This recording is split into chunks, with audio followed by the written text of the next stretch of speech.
chose me surprend. Personne, à ma connaissance, parmi ceux qui traitent de ce sujet, ne parle de la vitesse de déplacement du Soleil au-dessus de la Terre plane. Selon la théorie de Sturgios de la chaîne Vibes of Cosmos, le Soleil ainsi que la Lune sont le résultat de la réfraction sur le champ toroïdal à l'endroit où se trouve Polaris, des rayons de l'énergie cosmique électromagnétique générés par le Black Sun situé sous la Terre et apparaissant au point de croisement de ceux-ci dans leur flux montant, séparant ainsi l'énergie cosmique en énergie positive, le Soleil, et en énergie négative, la Lune.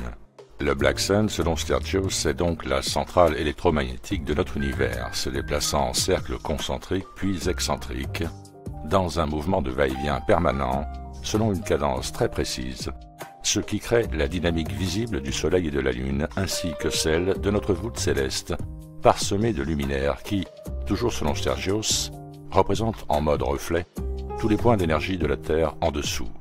De la même manière, la Lune reflète en négatif la superficie et la forme de ces continents connus et inconnus, dont les dimensions peuvent être définies.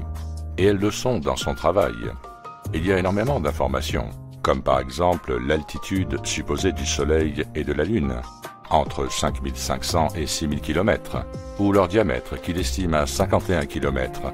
Mais curieusement, rien sur la vitesse de leur déplacement circulaire et oscillatoire.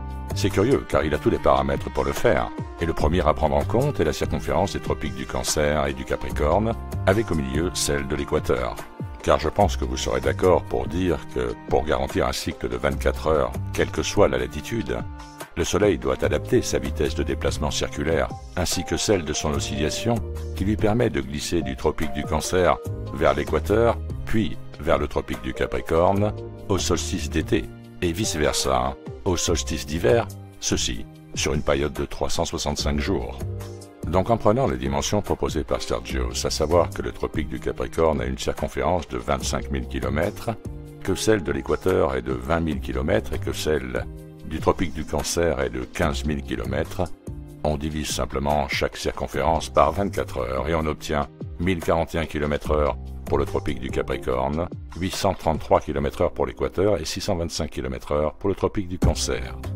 C'est une donnée qui me paraît importante, alors pourquoi ne pas en parler? Le Soleil et la Lune, qui est à sa poursuite mais 52 minutes par 24 heures plus lente, et dont le mouvement oscillatoire se déroule sur 28,5 jours et non pas 365 comme le Soleil, rythme notre calendrier solaire et lunaire dans une synchronisation parfaite, que la vitesse est l'unique paramètre à déterminer pour assurer, pour maintenir, une journée de 24 heures, quelle que puisse être la superficie de notre Terre connue et à quelque latitude que ce soit.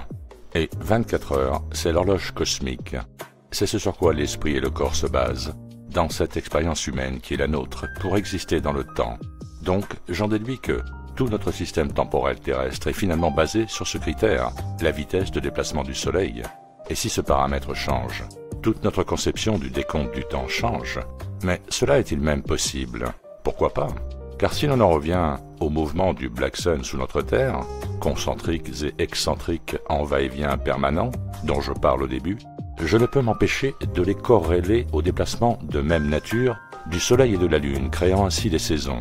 Il suffirait donc que les paramètres de fonctionnement du Black Sun changent pour que la vitesse de déplacement du Soleil et de la Lune ne soit plus la même, et provoque ainsi un paradigme temporel radicalement différent. Alors pourquoi ne pas en parler? Peut-être que c'est parce que sa théorie comporte un gros bug. Il nous dit dans ses explications que les aurores boréales sont produites par le Black Sun émergeant d'un grand trou situé au nord magnétique en Hyperborée. Puis dans une autre section de ses explications qu'il appelle « saison cosmique », il présente le mouvement rotatif de l'ensemble de notre système solaire dans un diamètre qui reste toujours le même, c'est-à-dire 30 000 km, qui se déplace de 90 degrés dans le sens des aiguilles d'une montre tous les 6500 ans, pour effectuer une rotation complète tous les 26 000 ans, autour du diamètre global de la surface terrestre qui est annoncé à 50 000 km. Donc cela veut aussi dire que le nord magnétique se déplace et avec lui, le grand trou par lequel sont générées les aurores boréales. Mais est-ce qu'un grand trou peut physiquement se déplacer? C'est là que le bât blesse dans la théorie de Sturgios, qui par ailleurs a beaucoup de sens, je trouve, et me séduit. Conclusion. Ce n'est qu'une théorie, les amis, séduisante certes, mais qui reste improuvable. Ceci dit, rien ne nous empêche de spéculer.